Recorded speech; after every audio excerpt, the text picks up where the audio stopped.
universe? Okay, did you violate the rule, don't go hard the first night? Okay, just checking. Well, thank you so much for being here. My name is Christopher. We'll talk a little bit about introductions in a second. Truly, thank you. You had many choices this morning. I was reminding Andy that this looked very much like the worst music festival lineup in time slot, because you had choices to make between me, Sean Kaushik, an old friend of mine, and Joe Sullivan, who I've been working with the last couple of years as part of the ISP Media Group. And what a lineup, right? Tough pick. So thank you for giving me the opportunity to share time with you today. A little bit about the background. My introduction will be a little bit different because my introduction, could be the verbal vomit and bio dump about all the stuff that I've done in my career. I've been in technology for 31 years, half of it in security. Identity credentials matter, right? You're coming here to listen to somebody. If you haven't heard me speak before, what I want to do is give you some assurance that I might know a little bit about what I'm talking about.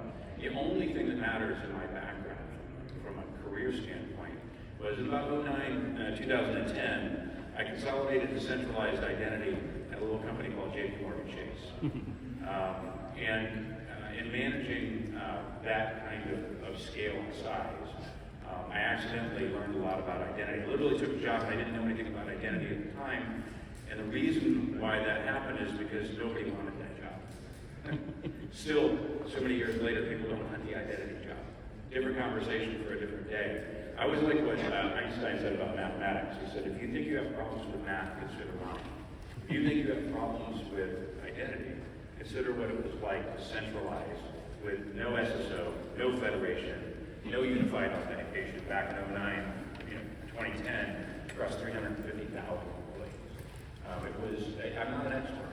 I just took all the meetings and accumulated all the broken bones and bruises much earlier than most people. So that's the identity background. But I am so glad to be home.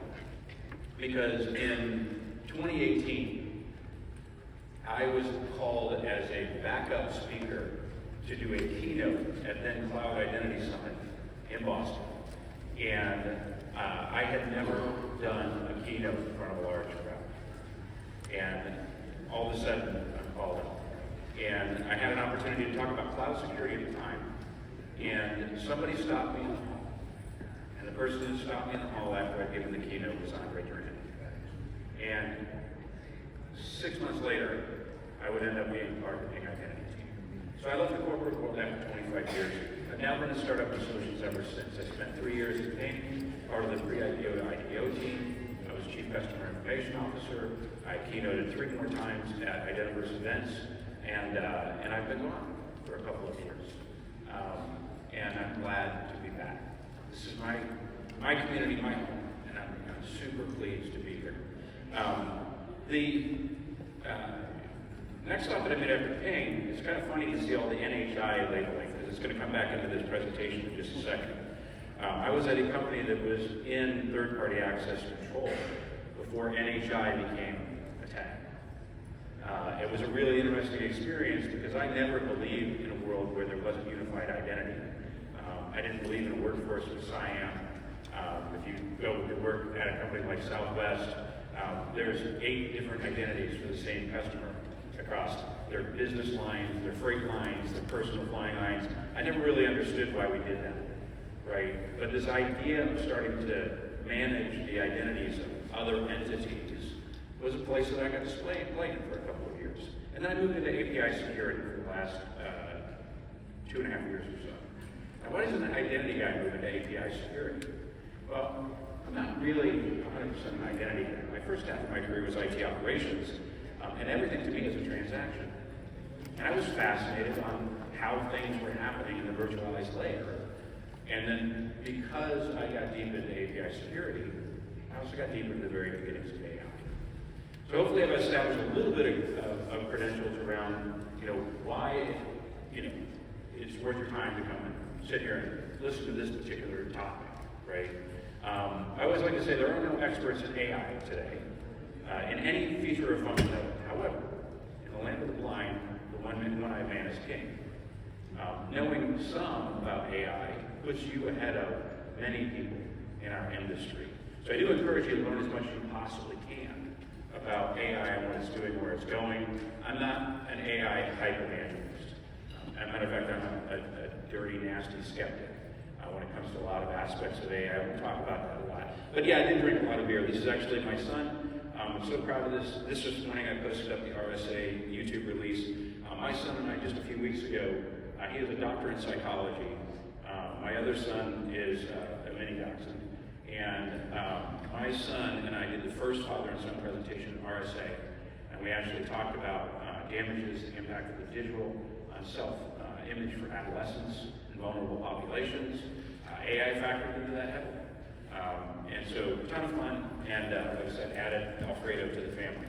So where are we at on this AI journey? So, the way that I like to think about the AI journey today is AI has a tremendous amount of current state capabilities. So it's kind of like, and for all of us that are exposed to it as users, developers, as security practitioners, it's kind of like the driver ed instructor showed up to our first driving lesson with a Ferrari. Right? We have this incredibly powerful set of capabilities and tools. And we have people walking around going, I don't know how to use it, I don't know how to secure it, I don't know how to incorporate it into my business transaction process flows, right? And we have this monstrously interesting and powerful set of capabilities just with Gen AI. We're not talking about agentic, right? But the majority of focus currently in the security space has been heavily oriented towards AI development. LLM model poisoning and prompt injection, defense, right? Really at the code level. My entire career, I mentioned I was in operations. I don't care how things are built. I really don't. In my world, that's somebody else's job. What I care about is how is it being used. I am operational minded in everything that I've ever done in my working career. So what's really interesting when we think about operational realities, Boston Consulting Group came out with a study at the end of October and pointed out that 74% of companies that are making AI investments have achieved or recognized no value. Think about that for just a second. The world is burning with AI fever, and 3/4 of companies that are trying to do something with it are achieving no value. Very early days, right? Very exciting times. We are in that huge bubble where we're eventually going to see that flow into the trough of disappointment, right? As a lot of these value expectations aren't met. And we're seeing many of that already. But here's what's really fascinating. Is it show of hands, who uses AI in some form or fashion? Look at the whole room here. Right? Okay, you don't have to raise your hand because I don't want anybody to get photographed. How many are you using non-sanctioned AI solutions or features on your corporate devices? Show of hands. It's pretty much the same hands that were up just a second. Right? But I gave you plausible deniability. Okay? 100% of companies, their employees, their third parties, their suppliers, 100%. It's like the world's biggest third-party risk problem right now. Right? This doesn't even include the AI that you're exposed to in OEM solutions. You've got long-dated contracts with Salesforce, Canva, Figma, ServiceNow. Right? ServiceNow is coming out and saying they've got something like 150 plus agents that are now running around inside of ServiceNow. You probably didn't approve or authorize any of them, right? We're in such early days around this that there are no security mandates for AI controls. None. There is no AI security framework. NIST obviously has come out with something, as my old friend Chris Roberts says, when NIST frameworks and control documentation are 5 times longer than audits, we have a serious problem, right? Especially in early days, right? NIST, already in early days, NIST guidance on AI development usage is extremely complicated. And I go, it's like the Ferrari user's manual, right? For all of us that are still in driver's ed. My favorite is confronts, right? This is my favorite hot potato right now in the corporate world. I will give you an operating thesis that whoever ends up owning AI in the executive suite is the first executive that actually achieves value outside of that 74% that don't achieve value currently. The first time value is achieved, everybody's going to want to own it. How many people have in their company today have an AI development governance committee? Anybody? Yeah. Yeah. Governance, managing something that's moving as fast as AI with governance and consensus, that's got to be super efficient, right? There we go. Yeah. And so because of the reality that AI is a hot potato and it is a risk, this is why you're not seeing executives in your company run to the starting line and say, I own it. It is purely corporate politics, right? Because people want to see value achieved before they tie their name to it. So it's kind of crazy that these are the early days that we're going through. But what's missing, right? And obviously we want to talk about the intersection of identity, AI, what its consequences are for privacy. Well, AI is the ultimate virtualization. Now, one of the things that drives me absolutely nuts, and I struggle to say this word, but it is a real word, I swear. Anthropomorphization, right? The ascription of human characteristics, not human things. Let me give you a great example. How many people in here have pets with human names? Bob, Steve, yeah, right? Like, why do we give pets human names, right? Well, first of all, we can't speak dog, we can't speak cat. But in reality, it's our layering of a human characteristic on something that's not human. We're already doing it with AI. I love it when people go, well, AI has made a decision. AI doesn't make decisions. AI makes determinations. That's mathematical. People make decisions, right? And what's really fascinating about that is that this virtualization of the human factor is not exactly what AI is, nor what it will be, even when we get to AGI. AI is the virtualization of human functions. And I know that sounds really nuanced, but it is a huge difference, right? And I have a lot of friends that are in the new companies that are in the hall here that are associated with the idea of ascribing an identity to an AI. We're going to get back to that in just a second. I'll leave that as a placeholder. But this virtualization of the human factor or function has a exposure to one of the indisputable facts about every version and type of AI, Gen AI as well as agentic. And that is that AI does not suffer from indecision bias. Does not. Now let me give you an example. How many of you use this reference point? I love pop culture reference points for AI. How many of you use the Skynet conversation all the time? We all do, right? Like we are hardcore technologists, and we use a science fiction movie to explain AI. But I'll ask you a question. Which character in the Terminator? Which character is AI? Anybody toss one out there? Taxi driver. What's that? Taxi driver. Taxi driver. That's a good one. Now, so I get all the time, people go, well, that's Arnold. And I'm like, no, did you not watch the movies? Arnold's the hero. T-800 ends up being the salvation of civilization. It's T-1000. Why is it T-1000? So I have to sanitize these things, and then I can just say what I really mean. Like in T-1000, what was his mission? Kill John Connor. Nothing stopped. Nothing. No obstacle, right? No crusher. No, having his arm severed off him. He just tossed it back out with his liquid metal again. That is what AI is. Now, I'm not ascribing good nor bad to AI. What I'm saying is that when you program AI to do a thing, it will do that thing. You ask humans to do a thing, it might get to a large extent, right?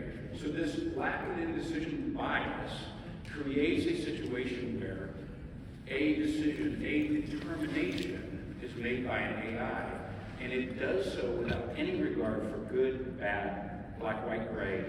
It simply is doing exactly what it has been coded to do, which has some really interesting consequences. So every AI is an identity, or isn't. I tell you, I get back to this. So interesting thing programmatically, all good AI is good being developed and deployed by the good side, as opposed to the bad actor side. Interestingly enough, all of them have UIDs. identity where we're like, sweet, UID, I recognize that, right? I can use a directory-based solution, I can use any number of identity-related architectures and techniques because it's an identity, but is it really? Because it's not a complete virtualization of the human. It's a virtualization of the human function.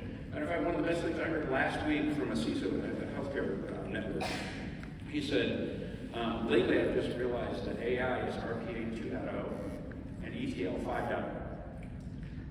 And there's some really interesting truth to that, right? That AI really is a facilitation of a level of automation and orchestration we've never seen before, which I think is super fascinating, but it's at an identity. So AI needs to be authenticated, right? Unless, I don't know if you saw the news last week, Signal said they were going to stop using recall in the Microsoft stack because they had discovered that the AI-enabled capabilities that Microsoft was deploying had unauthenticated agents running around inside of it that Microsoft itself had deployed. So already we see like OEM solution providers that are violating the basic rules of authentication. And to be honest, AI can't get any provider. All that AI that you're currently exposed to that's coming in, you're using on your corporate assets, a free account on Grammarly, or whatever the case might be, they're vampires. They have to be invited in. One of the downsides of the identity world, we all know this, is the predominant model is authenticate once, never check again. Been in this biz a long time, right? I know people say they do different, but in reality, we know they don't do different, right? Data is fuel, though. So let's start to get to the crux of this thing. Data is fuel. Data is what drives Gen AI and Gen. Without data, you don't need it, right? But now we come into authorization. So we know where we're at with authentication. We spent years federating, consolidating, centralizing. How great is your authorization layer security? Anybody that is super confident in that, 100% confident in their authorization layer security, toss up a hand. Wow. I'll take one or two. Right? Does your security organization, your identity function control authorization in your company? Probably not. Do you have centralized authorization stores? Probably not. What we've done with authorization, with AUTH, with all the componentry that drives authorization, is 20 years ago, as part of the great compromise between us and developers, we gave developers authorization. There are many diverse methods for deploying authorization as there are networks, and it's not controlled by security. Authorization, data is the fuel, authorization is the spark plug. And privacy is going to be the first casualty. Why do I say that? So the most common model for authorization calls is very little in terms of differentiation about what specific thing or service it can get into. Right? Developers aren't particularly focused on fine grain. Right? They go, I've got an authorization call, I'm going to grant access to service X. Because they don't spend a lot of time thinking about security and the specificity of that authorization call, you probably all know this already. That authorization call is associated with some kind of API flow. That API flow has been called by some kind of AI agent. That API flow exits that transaction flow to an authorization call that is typically bound to a static job token that has never been changed since the day that it was deployed. And when an AI agent is retrained and it decides that it needs a different set of data, that lack of differentiation at that authorization layer, that AI agent determines that it will use that authorization someplace else. It's fascinating. Like, here's what's really weird and cool. An AI agent without various tight security controls acts just like a bad actor that's gotten into your systems.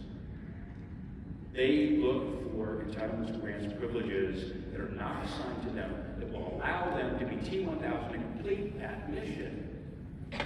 Now, I don't have any solutions for you today. What I'm trying to do to spark our thinking and intellectual curiosity about what that means. And I'll tell you what it means right now.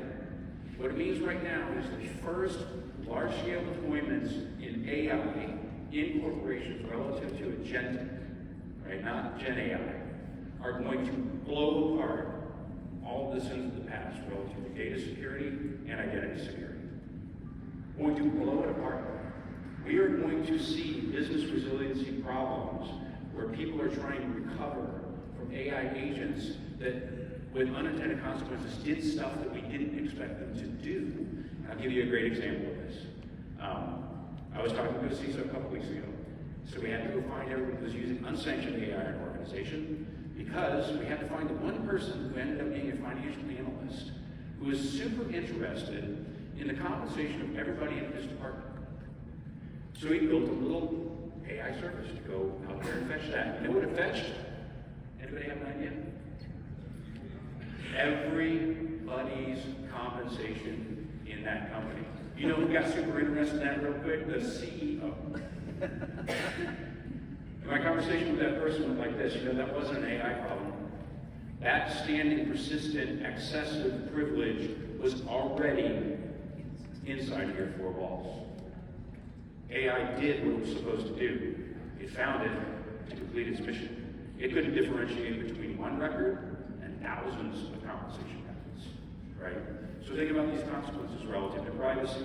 So if AI companies are already arguing that intellectual property can be breached and copyright laws should be invalidated so that they can consume all that information, what does that mean relative to privacy? We're already seeing it in the social media space. Just last week, Meta announced that all of the pictures, posting, events that EU citizens are doing on Facebook will now be used to train the EU-based models that Meta has built. So think about the scale of problems that's going to create relative to privacy. Now, it is a bit of an urban legend that Zuckerberg said years ago that privacy is dead, about 0708, right? He actually didn't say that. He kind of inferred it. How weird is it now that the guy that's in charge of Facebook that said something like that in 0708 is now saying, we're going to use all of your personal data that you've published on our platform to train our AI agents. So again, I'm not here with solutions. I'm here with early days, right? We are in the pioneer days when it comes to what's going on. But think about all the tools that we put in place to try and secure data from a privacy perspective, and misconfigurations and problems that we've had with our own security architectures, such as the authorization layer, and the fact that AI is hungry for data, right? Now, take and extend it a little bit further. If we don't figure this out in identity, right? If we don't figure out how to put identity-bound controls of some sort around AI, one of the most interesting and potentially nefarious characteristics of AI is inference. So we can say that we're protecting your data, but if I get enough data, like I always like the Fitbit example, pre-AI, the Fitbit hack.